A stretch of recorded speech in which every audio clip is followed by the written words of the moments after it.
What's up, everybody? Welcome back to Know Your Studio. Today I wanted to talk about one of the ways to use shuffle mode.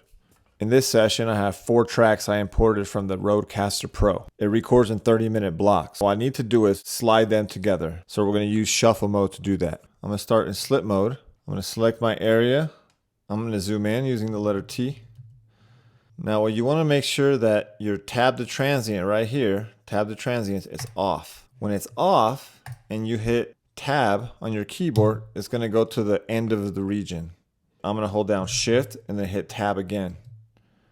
So I've selected from that area. Now I'm going to go back to shuffle mode, which I can click here, or I can use the little squiggly line to shift mode.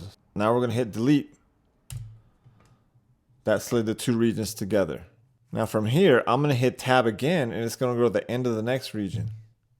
Hold down shift, hit tab again, hit delete, hit tab, hold down shift, hit tab, hit delete, and that's the end. They're all together.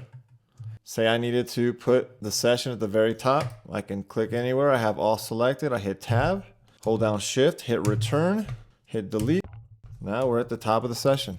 Don't forget to like and subscribe. Don't forget to know your studio.